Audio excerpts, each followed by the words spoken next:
They read, "Address me as Master."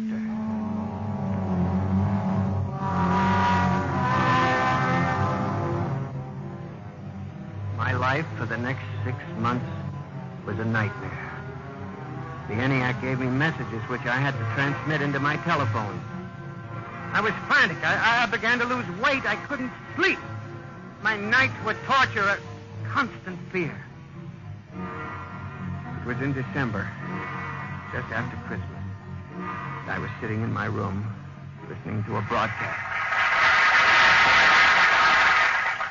Ladies and gentlemen, a special bulletin.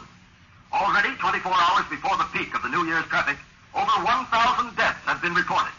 This is an unprecedented figure. Again, if you... That very afternoon, I had transmitted a message to the telephones for relay to all machines of transportation. The message was one word: kill.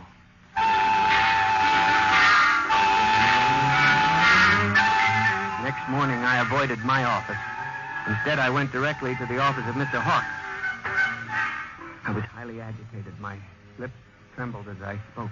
Well, Gurney? Mr. Hawk, what I'm going to tell you sounds crazy. I know it does, but I must say it. All right, say it then, for heaven's sake. Mr. Hawk, have you ever heard of resistentialism? Resist what? Resistentialism. You're not making sense, Gurney. Mr. Hawk, I'm trying to tell you. All these accidents, the trouble with the machines, Mr. Hawk, they're alive. They think, they cooperate, and they hate it. Who? The machines. Gurney. You've got to believe me. I've communicated with them. I know. What are you doing? Now, just relax, Gurney. Everything will be all right. What are you doing? Miss Roscoe, send for the plant physician at once. Mr. Gurney has had a nervous collapse. But, Mr. Hawk... Everything will be all right, Gurney. We'll give you a nice, long rest. You fool. You blind, stupid fool! Can't you see what you're doing? Fool, fool, fool! When the plant physician arrived a few moments later, Lucius Hawk was found at his desk, strangled to death in a nest of telephones. The wires were still humming softly.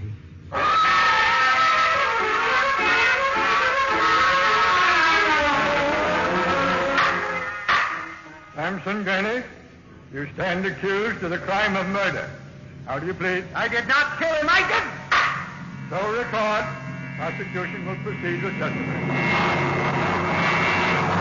Now, Miss Roscoe, did the accused quarrel with your employer on the morning of the murder? Oh, yes. He and Mr. Hawk quarreled violently. I could hear Mr. Gurney screaming at him. And Mr. Hawk asked me to send for the plant physician. What were his words? He said, Mr. Gurney has had a nervous collapse. Now, Mr. Simpson, you are a guard at the Brook Meadow Project? Yes, sir. When did you have occasion to meet the accused? Right after those accidents. He was snooping around the construction area.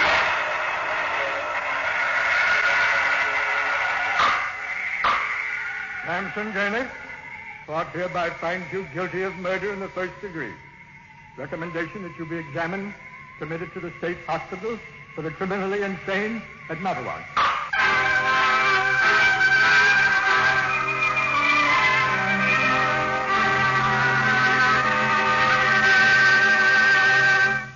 And that's how I came to be here at the hospital, Dr. Klein. That's the whole story. Thank you, Mr. Gurney. You can see that I'm not insane. You must believe me, Doctor. Of course I believe you, Mr. Gurney. Now tell me about this revolt. It will begin in Washington, then spread to New York. Yes? The Madison Avenue buses lead the charge.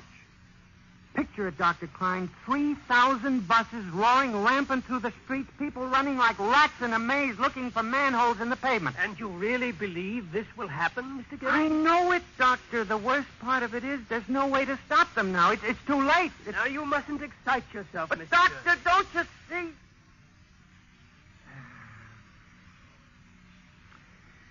It's fair enough, I suppose. We built them. We taught them to think for themselves. It was bound to come. I guess the female machines will be worst of all in the beauty parlors. They're more high-strung, you know. Well, since there's nothing we can do about it, Mr. Gurney, suppose you go to your room and Maybe if I went to my old Plymouth, I could make a deal before the police cars got me. Yes, Doctor? Would you take Mr. Gurney to his room, guard? He's already been given sedation. Yes, sir. Those concrete mixers may have made a mistake, you know. Just high spirits and all that, but if they got so they liked the flavor... We'll see you later, Mr. Gurney. Now, try not to worry too much. All right, guard. This way, sir. Oh, machines revolting. Telephones strangling people. Oh, blasted cigarette lighter. Why won't it work? I just filled it. Flint is good. Oh, well, you can never trust this newfangled machinery.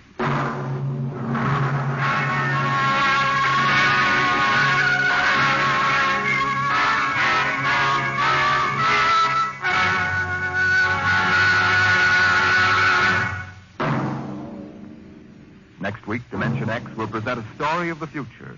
A story of an insignificant pebble in the sky called Earth, and of a man from a distant star who grew to love this unimportant planet.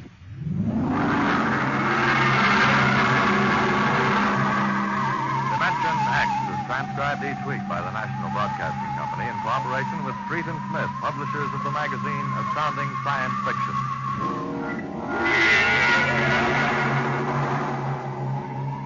Nightmare was written by George Leffert and based on a poem, The Revolt of the Machines by Stephen Vincent Benet.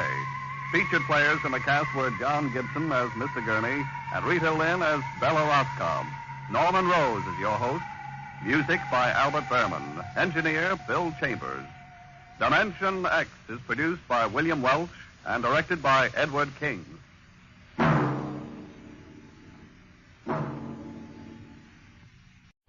This is the year of the lark. The lark is the car of the year. Look what's new for you from the lark. It's here, it's here, it's here, it's here. It's a new convertible. Seats 5 adults in style. It's so pert and perky. Runs on pennies per mile. The Lark by Studebaker. Yours in 6 stunning styles for $60, including the new convertible and... Look what else is new for you. It's here, it's here, it's here, it's here. It's a new Lark wagon with 4 convenient doors. And it's style for fun and frolic, but it's built for chores. Look at the Lark yourself. Learn how it's been proven by 750 million miles of owner use. Visit your Studebaker dealer and see how nothing has been spared to build quality into the Lark. Discover why it's the value car of the year. The Lark is the car of the year. Can you and your children adjust to the strange, new, wonderful world that is being wrought in the test tubes and cyclotrons of science beyond tomorrow? Beyond Tomorrow, a new program of probabilities drawn from the vast library of science fiction, where anything is possible and possibly may happen to you.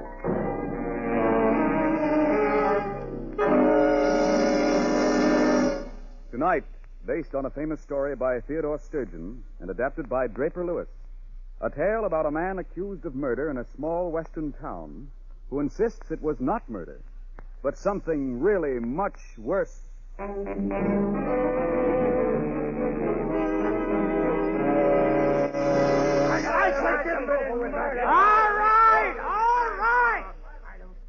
I'm presiding coroner here, and I'll handle this inquest my way, if you don't mind. All right. Now, look, Kemp. Why can't you get it through your head that nobody's trying to railroad you into admitting anything? You're just a fella knows something about the death of this here Alessandro Sykes. And this court would like to know exactly what happened. Well, I'll tell you what happened. That kid killed Sykes. Killed him dead. That kid killed Sykes. Killed him dead in the doornail, and then brought the body back here and dumped it in his hotel room. That's what happened. No, you're wrong. I didn't kill him. You're trying to accuse me of murder, but I tell you it's something worse. Something much, much worse than murder. If we don't have it quiet in this courtroom, I'm going to have the sheriff clear the place.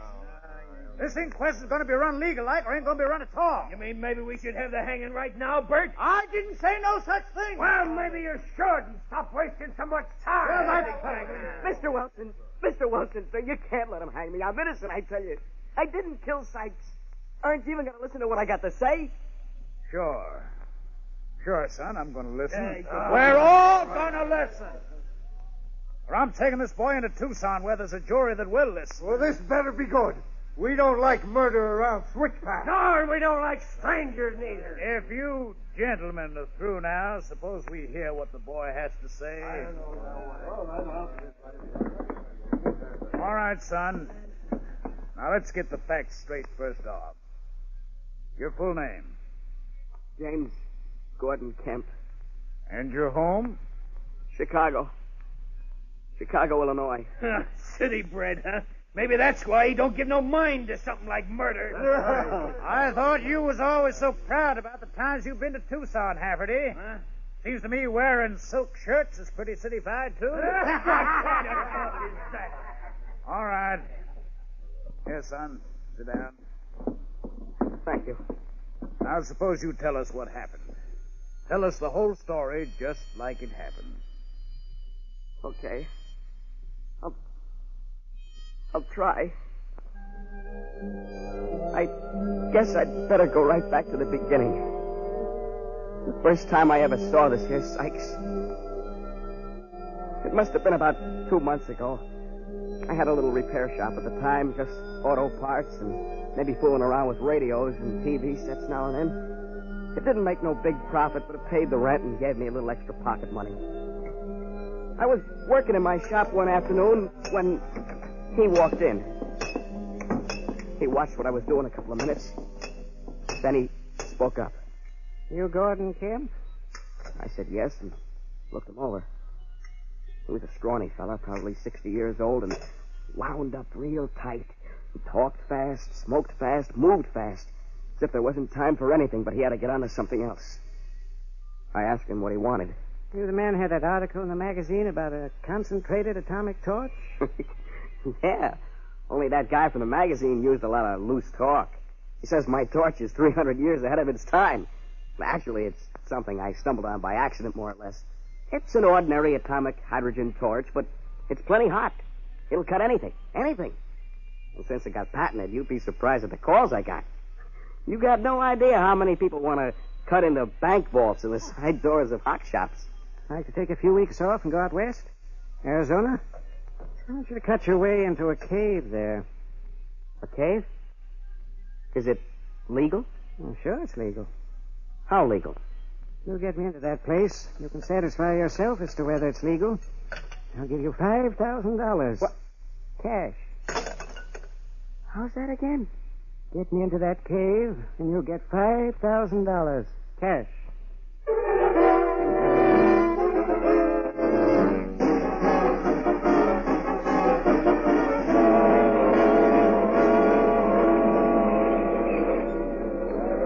How come you happen to run across this here cave, Professor Sykes?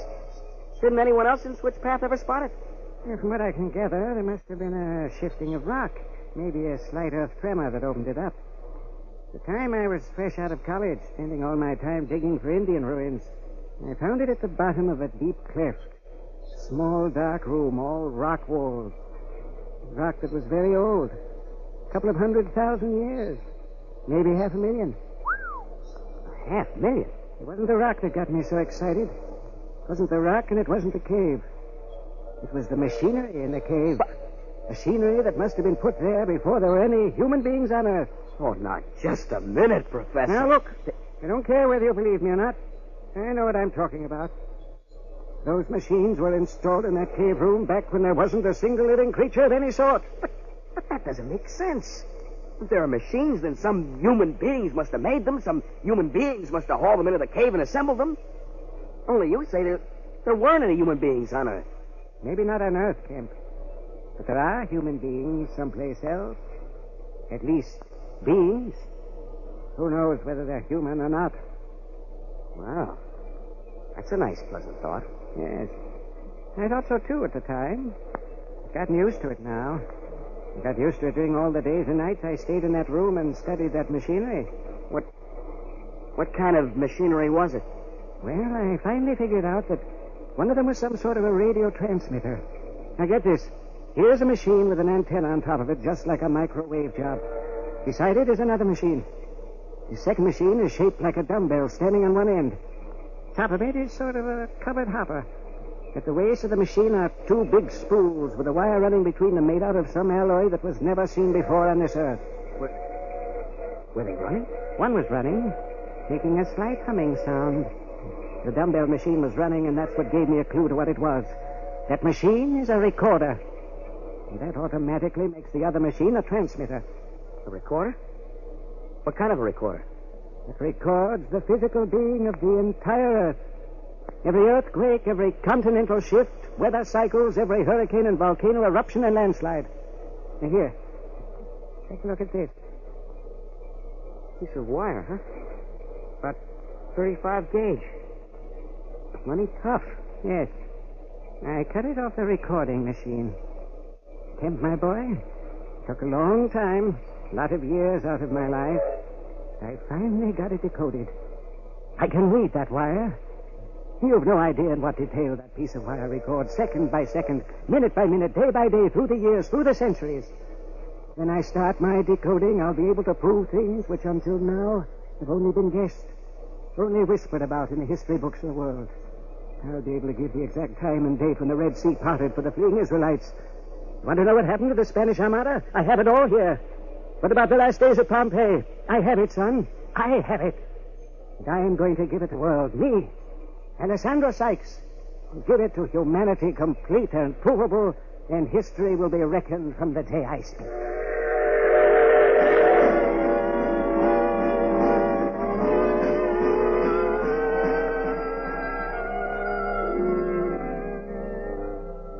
I admit he did sound a little off his rocker.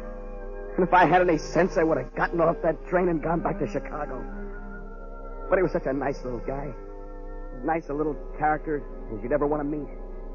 And he figured he had something big in that cave. I'm not going to listen to Yes, I tell you, something important enough that he'd been living with it, thinking about it, working on it day in and day out for 30 years or more. You can't let that kind of a guy down. All of us here knew Sykes pretty well, Camp. His family was among the first settlers in Switch Pass. Came in on a wagon train just before the rush in 49.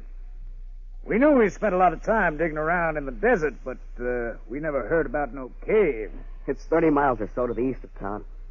You pass a big rock formation. It's shaped like a crescent. The cave's a little further I've been out by Crescent Rock more times than I can count, and I never seen no cave. But you wouldn't see it if you didn't climb into the cleft. Something happened out there just about 2 years ago. The ground was hot for miles around. All the grass shriveled up and died. Nothing's grown there since. Yeah, besides, if Sykes had found a cave, he certainly would have told somebody here in town. Ain't like he was an outsider, if you know what I mean. Well, sure. That cave was there. It's not there now, but it was there, and I was in it. Sykes didn't tell anyone else about it because he knew no one would believe him. He wanted to get his proof first. And what makes you think we believe you, Kemp? This is the truth, I'm telling you. This is how it happened. And you still haven't told us about the killing yet. No, how about that? I said this inquest was going to be run legal now, boys. I say we're wasting a lot of time. The whole story smells to high heaven, and you know it. I ain't passing judgment one way or the other till I hear what the boy has to say. And I still mean what I said about having the court clear. All right. Now, go on, Kemp. What happened when you got here to Switch Pass with Sykes? I don't think anyone will remember the night we arrived. I was dead tired from the trip, and I wanted to get some sleep. But the professor was all for getting out of town as quick as possible. He didn't want to answer any questions. So we piled all the stuff into his rattly old car and started for Crescent Rock. Plenty spooky driving across the desert at night. It was a cold wind. It kicked up the dust, and you breathed dust. Bit into it. The old man kept peering straight ahead. And every now and then he'd change the direction. Swing a little to the right, son. It's an old castle trail. We follow it for 5 miles or so. He knew the way perfect. Crescent Rock way up there ahead. Just keep it head on. We didn't detour or backtrack once. Another 10 miles now. Distance is pretty tricky out here. Things look closer than they really are. And then, just as it began to get near dawn, the sky was all smoky and you could start seeing the scrub weeds and cactus growing around the trail. Sykes grabbed my arm and said, Pull up here, son. Walk the rest of the way to the cave. I don't want anybody snooping around while we're down there with those machines. I don't want anyone to know a thing until I'm ready to tell them.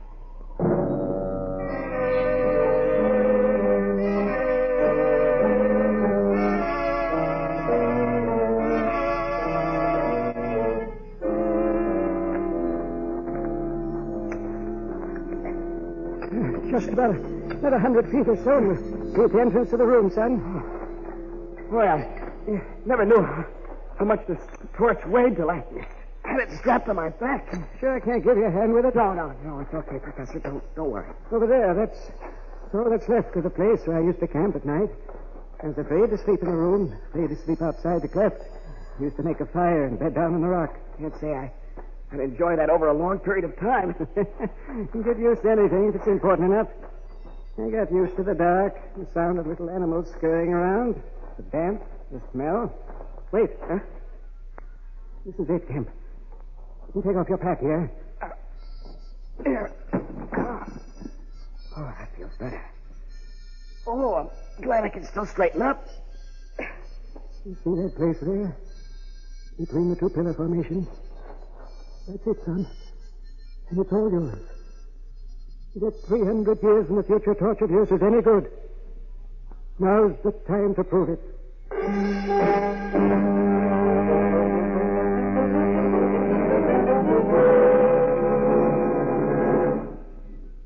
In just 30 seconds, we will return you to Theodore Sturgeon's famous science fiction story, The Incident at Switchpath. Meanwhile, a memo on a matter of importance to you and your family. Did you know that nearly a third of all motor accident victims are killed in collisions between motor vehicles and pedestrians? Just because the road looks smooth, clear, and flat in front of you, don't put your foot down on the accelerator. A child may ride a bicycle out of a side road. A young couple may step off the curb, and death strikes suddenly. Drive carefully. Drive with your mind as well as your body. And now, back to our story.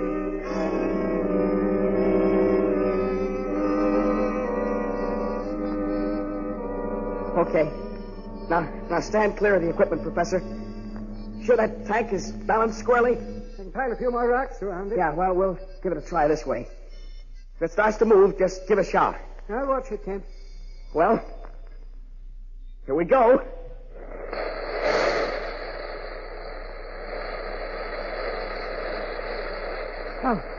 How long do you think it'll take, Kemp? I don't know. It depends on how thick the rock is that's sealing up this room. Kemp, think of it. On this little piece of wire, I have a complete record of the movement of the polar glacier, which will have all the learned busybodies gnashing their teeth. But have I said anything? Not me. Not Sykes. I'll wait till I can get the whole spool of wire, and I'll translate it into a history of the earth and mankind written in such detail, with such authority, that the name of Sykes will go into the language as a synonym of the miraculously accurate. Me, Alexander Sykes. Hand me those black goggles, huh?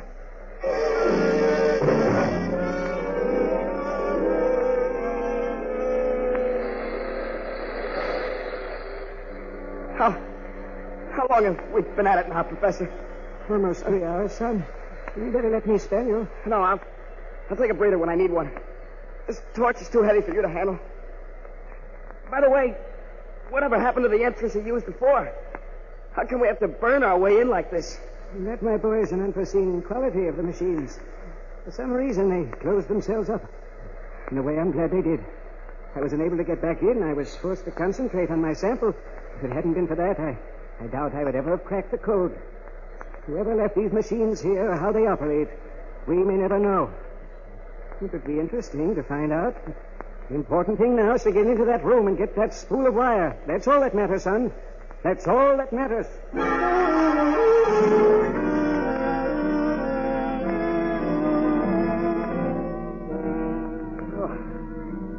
6 hours and only 7.5 inches. I've seen that torch of mine walk in a laminated bank vaults like the door was open. What kind of rock is this, anyhow? There must have been some chemical substance added that we don't know about when the room was sealed. And you think that machine will still be running after the blast of heat it must have took to build this wall? It'll be running. They'll both be running. The recorder and the transmitter. What do you mean? The transmitter? As the recorder was set to trip it off. I found that out, too.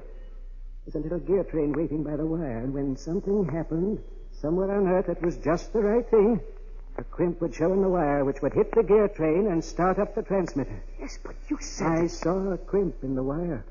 Something happened which put a wiggle in it, the thing I was looking for all along. I was in the cave the day it happened. There was a sharp click. The transmitter started up, and the wire kept on recording. I looked in the papers the next week to see what it was. I couldn't find a thing. It wasn't until the following August that I found out. What was the date when it started to transmit? July 16, 1945. July 16. The day the first atom bomb was exploded at Los Alamos, New Mexico.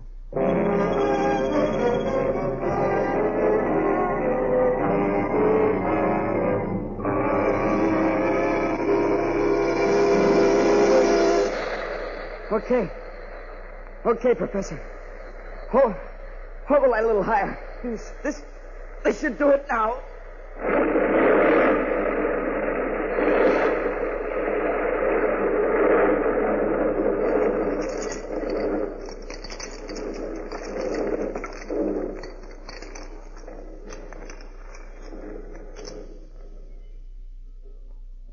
Well, there it is. I'll have to wait a minute or so while those edges cool. 30 years' work. 30 years, Kent. Professor, who do you think's on the receiving end of that transmitter? I don't know. I'm only sure whoever he is or they are not any place on this earth. That's why I've been so anxious to get into the room. Well, we'll throw that canvas over the edges just to be safe. Now, you take the big flashlight and I'll bring the lamps. We can remove the spool of wire and then destroy the machines. It won't be any good to anyone else once the recording device is disconnected. The light, Kemp. Bring in the light quickly. Yeah, quickly. Yeah, I'm right behind you, Professor. Oh, brother. You weren't kidding about that machinery, were you? They're beautiful, aren't they, Kemp? I've never seen anything that looks like that transmitter. And the recorder, Kemp. Come closer. Examine the recorder. Listen to it humming, Kemp. I knew it would be humming. It's recording everything that's happening to the Earth, the whole Earth. When we stand here and listen to it humming. Professor, maybe we better get the wire and get out of here. This place gives me the willies. Don't be frightened, son. Machines can't hurt you. It's not the machines. I just don't like this place.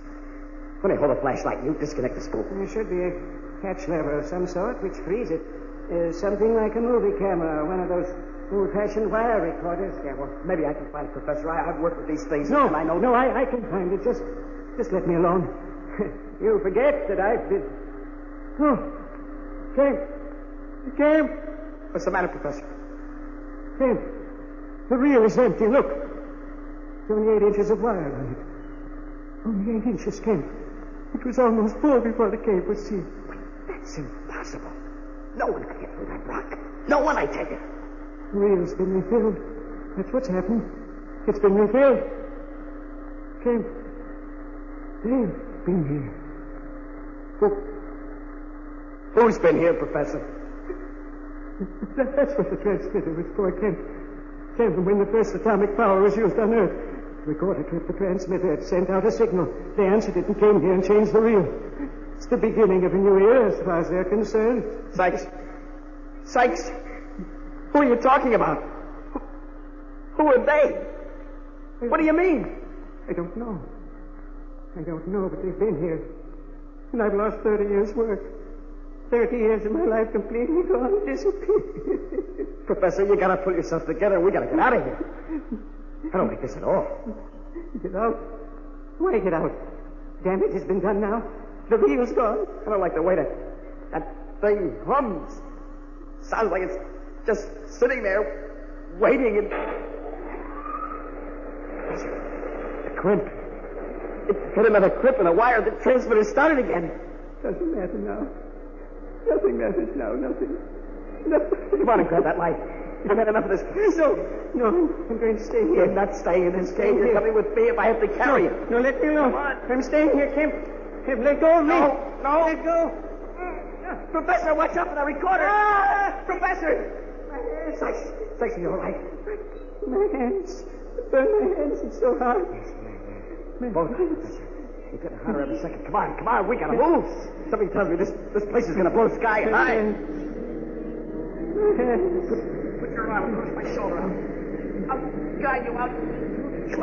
It's fool. 30 years' work. Stop talking and walk, Professor. We're getting out of here and fast.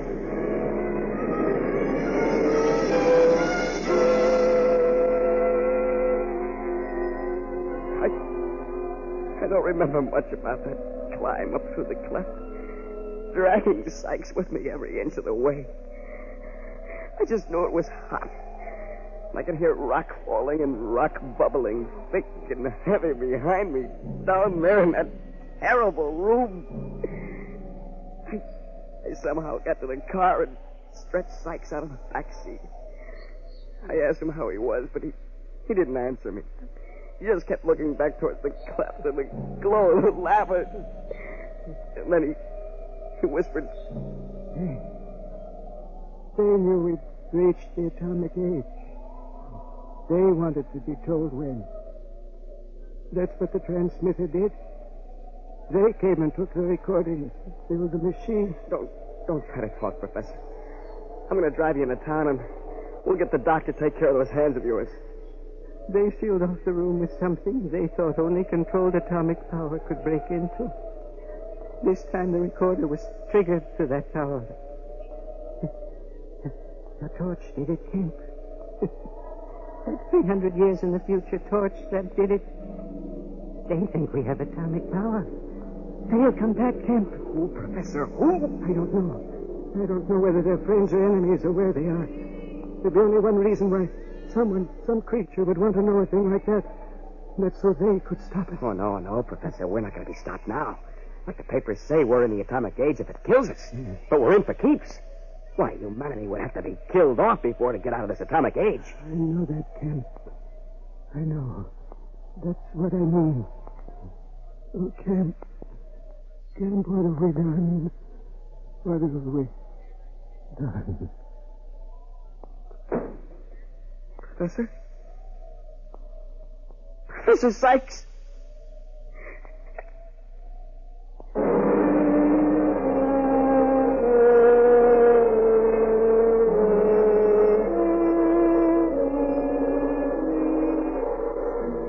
I was going to bury him there, out there near the cleft. I thought he'd like to be there. But then I realized the people would be wondering about him, looking for him. So I brought him in. In the excitement, I left town. It just didn't look good to me. I knew nobody would listen to a yarn like that. Well, now I can see what Brother Kemp was worried about. If that story is true, I, for one, would think twice about telling him. He's a liar. He's a murdering liar. I got a kid that reads that kind of stuff, and I never did like to see him at it. Believe me, he's going to cut it out as of right now. I think this Kemp guy needs a hanging. Wait a minute, man. Wait a minute. If we kill off this fellow, we do it legal, see? You just keep quiet a while longer and let me ask this boy a question. Now, look, Kemp. If there's anything in your story, or in that goofy idea the dead man's about someone coming to kill us off, well, ain't it about time they did? Yeah. When's the invasion start, kid? Yeah, maybe we should start digging foxholes now, huh, Kemp? I didn't say anything about that. I just told you the facts the way they happened. I just told you what Sykes told me. The whole thing's a lousy pack of lies. It's all lies. Lies! Nelson!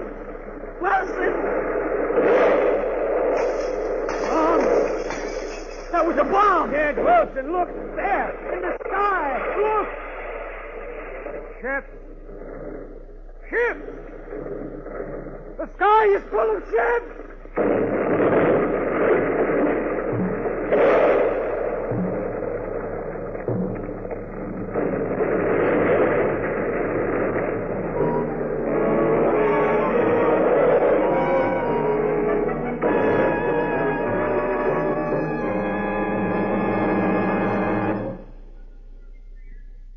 You have just heard Incident at Switchpath, another program in the new science fiction series Beyond Tomorrow. Michael O'Day was featured in the role of James Kent, and Brett Morrison was heard as Professor Sykes. Music was composed and conducted by Henry Silverne, and John Campbell, Jr. was our technical consultant. Beyond Tomorrow was produced and directed by Mitchell Grayson. Listen again next week at the same time for another story about you in the future. You, Beyond Tomorrow.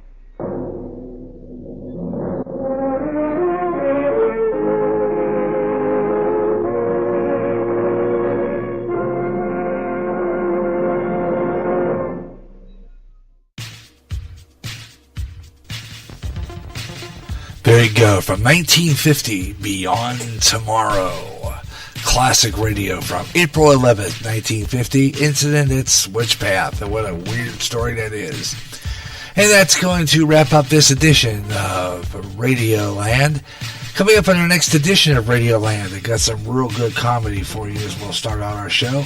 In November, it was a spontaneous broadcast. This broadcast is not scheduled for air just yet. I will let you know when that broadcast will air. Watch for postings on the Spreaker public sites. And coming up on this program, we are going to start off with some comedy with Blondie in Dagwood. Yeah, the Blondie program. It's a pretty good, funny program. So from no particular time mentioned on this episode. That'll also mean there's no date unknown for next episode. Another show called My Friend Irma. In drama, we'll feature Radio City Playhouse. Taken from July 31st, 1948.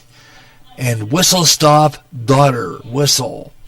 And then another episode, we're going to some thriller programming.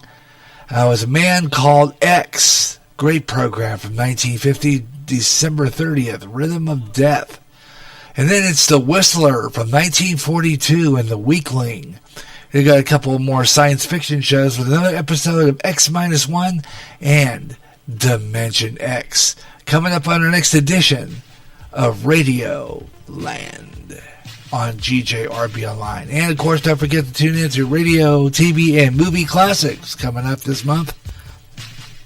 It'll be a brand new episode with some new trivia questions and a whole lot more, so you're going to want to tune into that broadcast. That will be coming up about mid-November, approximately about November 16th for that broadcast. That'll be a real good broadcast. So that'll be on a Friday, November 16th. We'll have Crooners First at noon, and then Radio, Television, and Movie Classics live at 2 o'clock Central.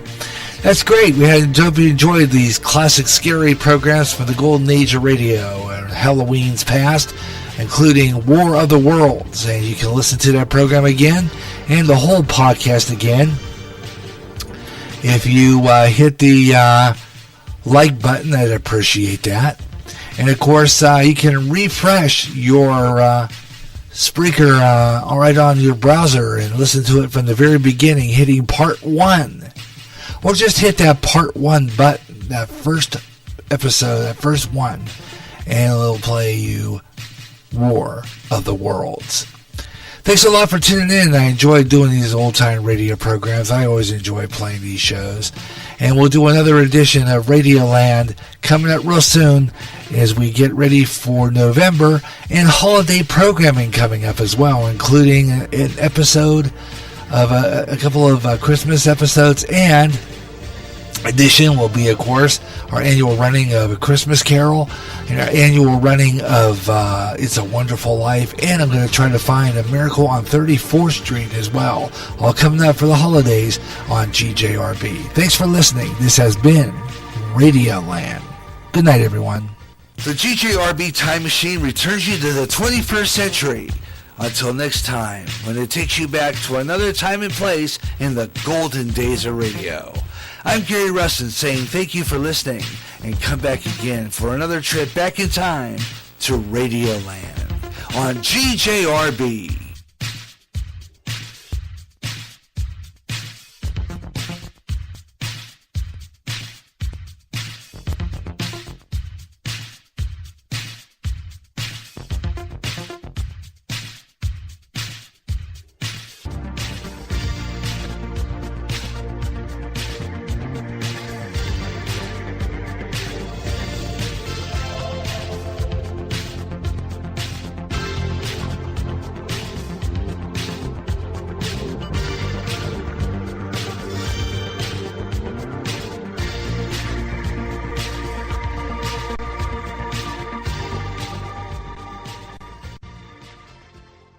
I'm taking a trip back in time in the GJRB Time Machine, so let's go.